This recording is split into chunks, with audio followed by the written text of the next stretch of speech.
Good day mga kawil! Ayan! Welcome to my channel, Will Mix Vlog.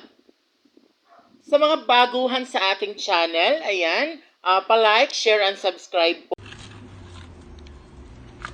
Our topic for today's video is about how to waterproof the swimming pool na yung ginagawa natin. Kasi dalawang klase po ang pagpa-waterproof ng swimming pool. Pwedeng ibuhos, pwede ring i-file ang hollow block.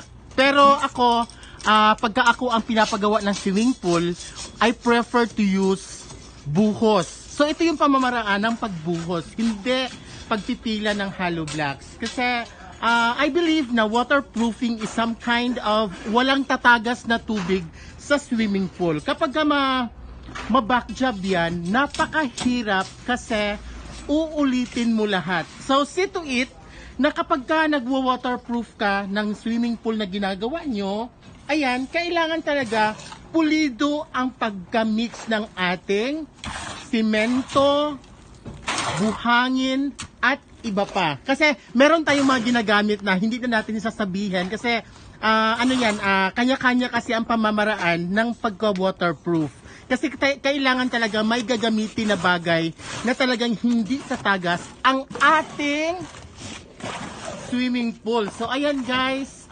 napakaano talaga ang ginamit natin dito para talagang perfect ang paggagawa ng ating swimming pool. Kung hindi man perfect, 100% perfect, at least 95 to 98%. Ayan po ang ating foreman.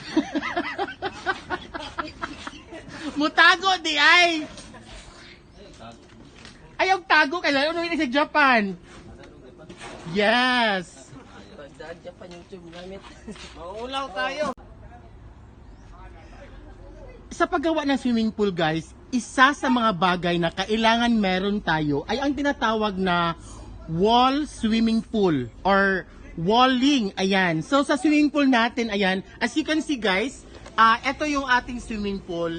Kabuuan ng ating swimming pool, ayan, as you can see. Ayan guys. Tapos sa gilid, meron tayong wall. Ang tawag dyan ay walling. Ayan, sa swimming pool, kailangan merong wall para maganda tignan ang pagka-landscape ng ating swimming pool. Tapos, kumbaga maximizing the place in particular. So parang ganun na rin. Ayan guys. Kasi para hindi mapunta, for example, magagamit pa yung ibang nasa likuran na halamanan ng ating kliyente. So ayan guys. So kailangan natin ng walling. Ayan. As you can see guys, nasa sa inyo na yan kung anong gusto nyong pagka-design ng inyong wall. Wall o pader. Ayan. Parte yan sa paggawa ng swimming pool.